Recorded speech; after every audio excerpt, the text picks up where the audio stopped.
तो थंडरबोल्ट्स के बारे में हम लोगों ने बात नहीं किया है, हमें लेट हो, लेकिन अब बात करेंगे स्पेशली इसके एंडिंग और पोस्ट क्रेडिट सीन के बारे में। लेकिन उससे पहले तो मैं स्टोरी के बारे में बता दूं तो मूवी एक रिडेम्पशन आर्क की तरह चलता है, जहां मूवी की कैरेक्टर अकेलेपन से परेशान हो गए हैं, लेकिन दूसरी तरफ वैलेंटीना, जिसे हम लोगों ने काफी टाइम से मूवी शोज में देखते आ रहे हैं, और इन सारे कैरेक्टर को वो एक सीक्रेट लोकेशन में भेजती है, जहाँ वो इन सबको मार देना चाहती है, क्योंकि उसने बहुत ही गंदे काम और इन सबसे गंदे काम करवाए हैं, क्योंकि वो बुरी तरीके से फंस चुकी है। और इन सारे कैरेक्टर को वो एक दूसरे को मारने के लिए भेजती है, और इन सबको मार के वो फ्री हो जाएगी। लेकिन तभी येलेना को पता चल जाता है कि वैलेंटीना हम सबके थ्रू एक दूसरे को मारना चाहती है। लेकिन तभी वहाँ पे बॉब आ जाता है, जो कि इस मूवी में सेंट्री होने वाला है, और ये सब वहाँ से निकलने की कोशिश करते हैं। और ये वाला सीन थंडरबोल्ट्स के एस्ट्रिक से मिलता है। और दूसरी तरफ वैलेंटीना भी पहुंच जाती है यहाँ, और जब वैलेंटीना को पता चलता है उसके सेंट्री प्रोजेक्ट से एक बंदा जिंदा है, तो वो भी वहाँ पहुंच जाती है, और ये सब वहाँ से भागने की कोशिश करते हैं, लेकिन उन्हें गार्ड्स पकड़ लेते हैं। और तभी बॉब उन सब का ध्यान अपनी तरफ खींचता है, और सारे गार्ड्स उस पर गोली चलाने लगते हैं, जिससे उसे घंटा फर्क नहीं पड़ता है। जिसे वैलेंटीना वॉच टावर लेके जाती है और उसे ग्लास वास फोड़ना सिखाती है, और वैलेंटीना के लोग उनके पीछे पड़ जाते हैं। और तभी बक्की आके उन्हें बचाता है और उन्हें कैप्चर कर लेता है।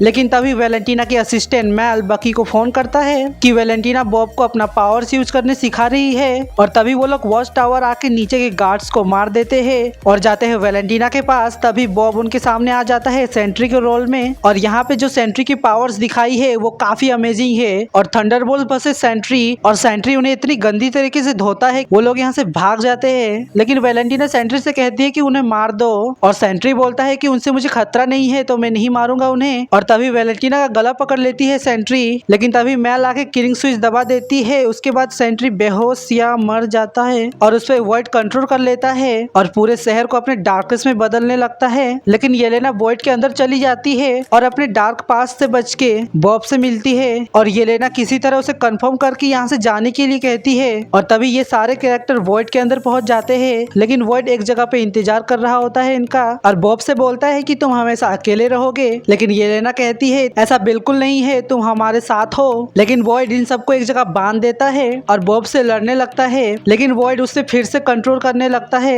लेकिन येलेना और ये सारे कैरेक्टर बॉब को बचा लेते हैं। और बात करें एंडिंग की, तो वैलेंटीना इन्हें ट्रिक करके कॉन्फ्रेंस में लेके जाती है, और सबके सामने इन्हें न्यू एवेंजर्स बुलाती है। तो मिड क्रेडिट को फनी रखा गया है, जहाँ एलेक्सी एक शॉप में होता है, जहाँ वो एक लेडी के सामने एक पैकेट उठाता है जिसमें उनका पोस्टर लगा हुआ है, और एलेक्सी सोचता है कि वो उसे पहचान ले, लेकिन लेडी उसे खरीदती भी नहीं है और वहाँ से चली जाती है। और ये काफी फनी था। और बात करें पोस्ट क्रेडिट सीन की, तो ये 14 महीने के बाद स्टार्ट होता है, जहाँ उनके सूट में एवेंजर्स का लोगो बना हुआ है, और ये फेमस भी हो गए हैं। लेकिन इस चीज से सैम बिल्कुल खुश नहीं है, क्योंकि उसके पास ओरिजिनल एवेंजर्स का ट्रेडमार्क है, तो उन्हें वो कॉपीराइट मारेगा।